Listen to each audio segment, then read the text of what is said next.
Sébastien Desestrés, viennois, Oui, chef de cuisine également. C'est la fin de cette passerelle des saveurs. Alors, satisfaction, émotion, encouragement. pour une première et une seule fois sur la passerelle, vraiment ouais, super bien passé avec le temps qu'on a eu et puis vraiment super rendu avec tous nos clients, toutes nos entreprises viennoises qui vraiment sont venus nous voir et vraiment on est heureux parce que tout s'est bien passé, on a des très bons retours donc vraiment on est heureux.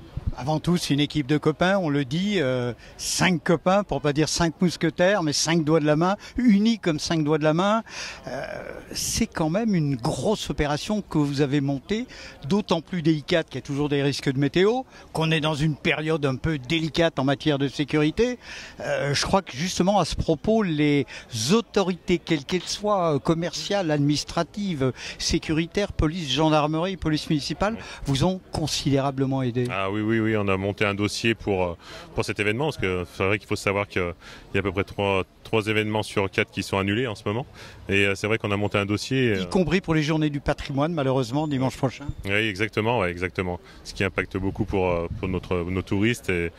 Et donc vraiment, on est content d'avoir pu le faire et c'est pour ça qu'on a privatisé cette passerelle et d'avoir aussi pris toutes ces entreprises.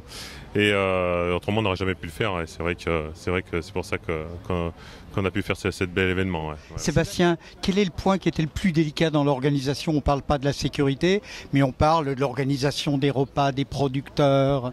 Eh ben, c'est vrai que ça fait 6 mois qu'on est sur cet événement et c'est vrai qu'il a fallu vraiment pouvoir. On a beaucoup de producteurs qui nous suivent depuis des années et c'est vrai que ça a été le point de tout mettre en route déjà depuis ce matin. Alors, on a commencé à 6h du matin et c'est vrai qu'il fallait être en place pour le repas de ce midi. Donc c'est vrai qu'il fallait tout prévoir. Donc déjà la météo, on a eu beaucoup de chance avec pas de vent et c'est vrai qu'avec avec tout ça, on a pu vraiment être prêt pour le moment et le jour J. Et donc on est vraiment content que ça puisse faire.